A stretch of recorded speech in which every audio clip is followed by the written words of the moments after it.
No, I promised myself I wouldn't do this again. No matter how amazing she looks. Diamond ring, I want some bracelets and everything. Daddy, you better get the best one. Calm down! Calm down! Don't get a big dick!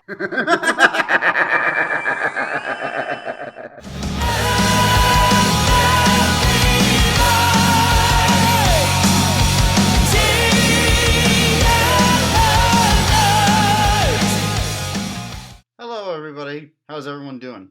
I'm sure I'm doing pretty okay. As you can see, I have moved into a new home, and with it I've got much more liberties to do things that I want to do without the worry of disrupting others.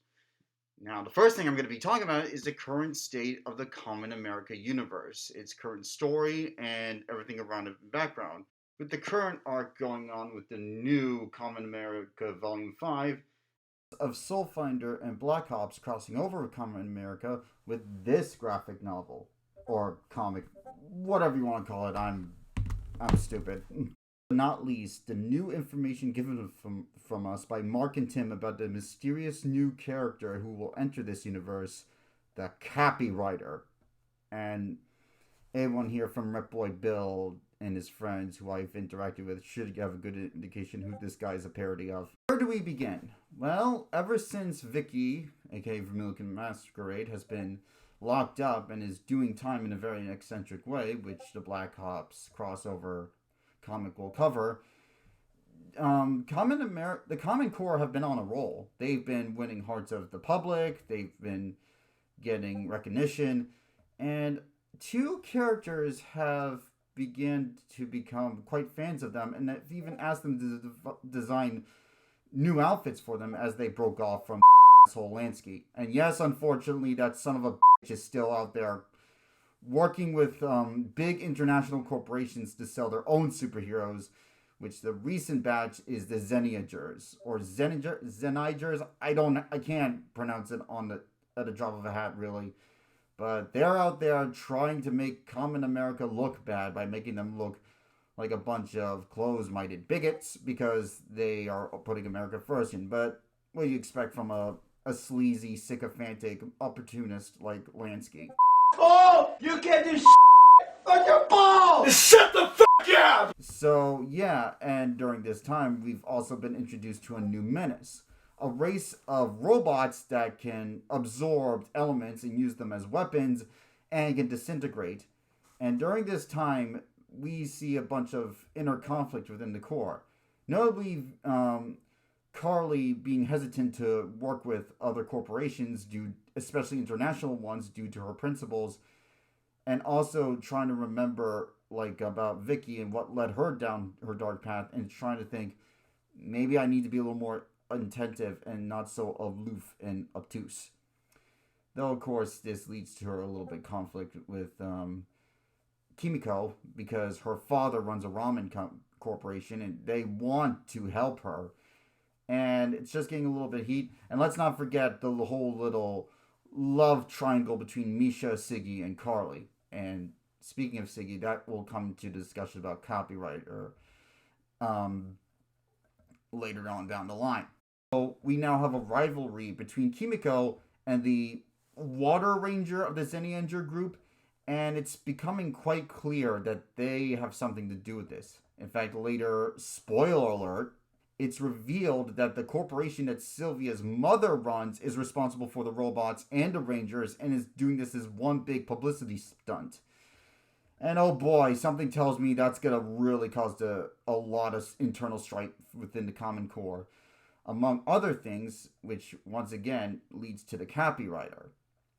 And oh boy, I could see this is going to be the dramatic phase, and well, like every TV show like this, or every story, every comic book has this moment. I trust that it won't be pretentious and melodramatic and forced, because it's in good hands of a well-talented writer and a good artist. Like I said, I've talked to Tim and Mark before, and they're the nicest people I can ever... So I trust them. And if they make a mistake, they're human, and I know it's not coming from a place of pretentiousness or genuine malice. But also, Soulfinder, we've been diving deeper with Infinite Ascent, the life of Chua, a Filipino immigrant cop. I think he's Filipino. I think he is, and also Redder and Crane. And it seems like what's going on is like each one is facing their demons, inner demons, both literally and figuratively.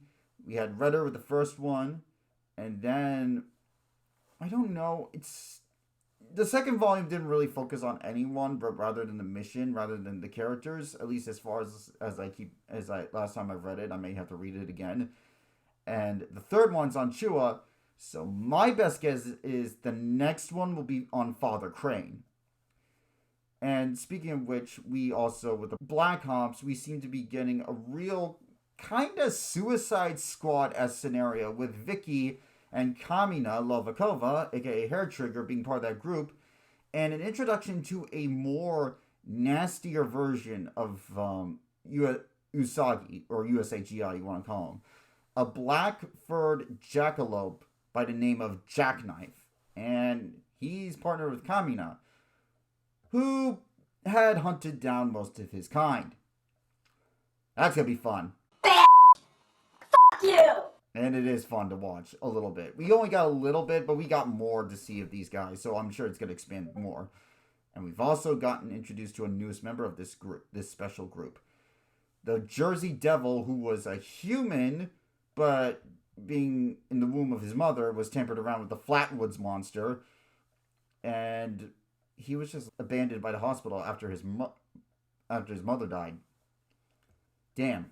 So now he's part of the group and goes by the name of Pitchfork. And during this time, Sylvia is sent to help them along with Father Redder, and there is a lot of heat between Sylvia and Vicky, which Redder managed to reconcile. And while now, by the end of the story, Vicky and Sylvia are now on good terms, Vicky's not ready to face Carly again due to her shame. She really is taking realize she fucked up pretty seriously. Once again, pardon my language. But I really am liking where this is going.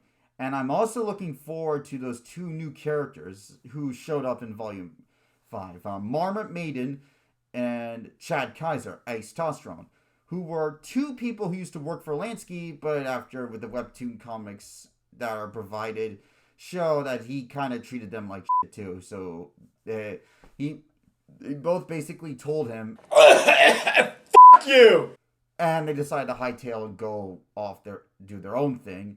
And they thought the best thing to do was go to Carly to ask for new outfits. And with the tweets given to us by Mark and Tim and my own suspicions, I think Chad has a crush on Carly. And with the love triangle thing, I'm going to ask this from Mark and Tim. Whatever you are going for, please choose one ship and stick with it.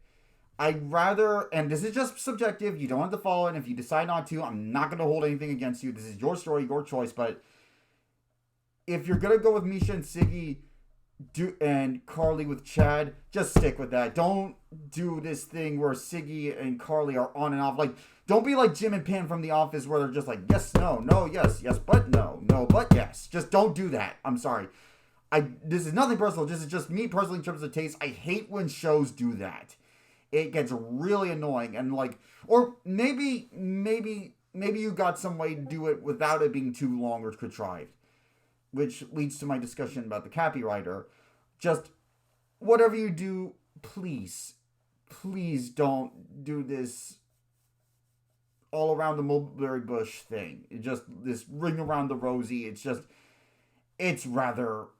For me, I've grown tired of it. I mean, and once again, you're not obligated to do this, and if you have a plan to make this whole thing work and not be dragged out, I trust you.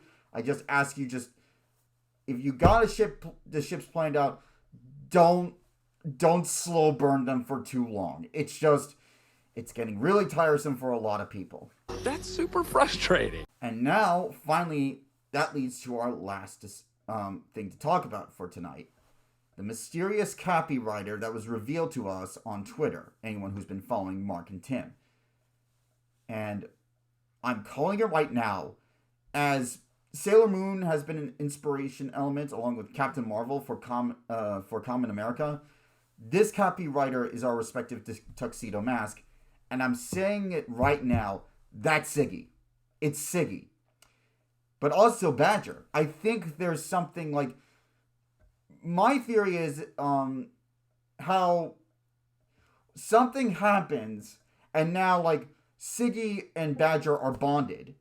And now Siggy will eventually become copywriter by merging with Badger, who's got, as revealed, to have chimations, which is the source of superpowers in this universe, as far as we know. And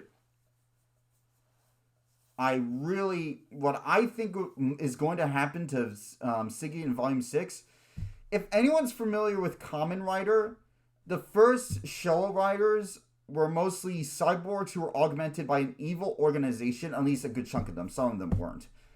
But most of them were, and they rebelled and they fought for good.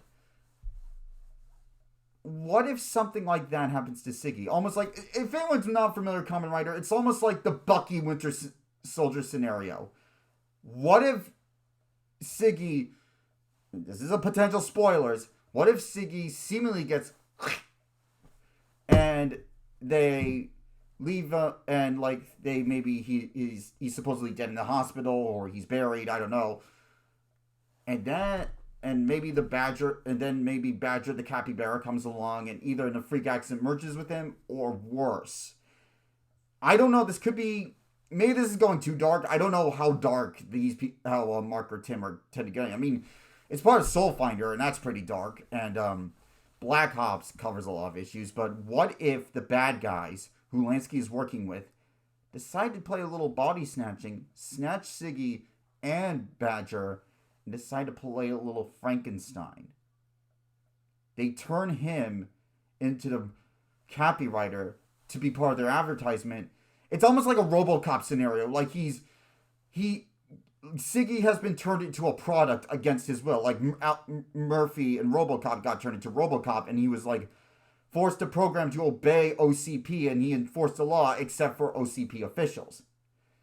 It's almost like kind of like a Green with Evil from Power Rangers, and it's gonna be up to Arlie and company to save him. The question is like, even if they do, how much is his life going to change? Like, he might not be able to go back entirely. Like, but once again, this is a huge what if. I could be 100% wrong about this. But here's another theory. If this is all true, then I'm calling it right now, all the Common Core are going to have superhero boyfriends. Which, honestly, is kind of smarter, because they can handle things on their own if the Common Core aren't there to save them. And, like, I mean, there's exceptions like Lois Lane with Superman, but that's mostly because Lois Lane and Superman's love story is kind of like the whole classic supernatural immortal with the love of the natural mortal coming together. But, like, who knows? Heck, maybe Siggy may not be maybe that's what they plan on doing with Siggy and Carly if that's the ship. Maybe he may not be the copywriter at all. He'll be just still mortal, or maybe it's just a suit he wears, like Sylvia. I don't know. But I can't help but feel that Siggy and Badger are both together the copywriter. It only makes sense to me, and so far, and once again, something may come up that may disprove my whole thing. Maybe they'll throw a curveball, Mark and Tim, and they're not either of them at all. It could be just Badger who could just turn humanoid. I don't know. But I'm really looking forward to this, and I just really can't wait to see how this turns out. So I hope we can discuss more about this, and maybe in the comments, and maybe we could discuss some new ideas. And in the meantime, also, just to lend another note, I've been working on I'm almost done with Owl's Eye, the first part of my fictional superhero universe.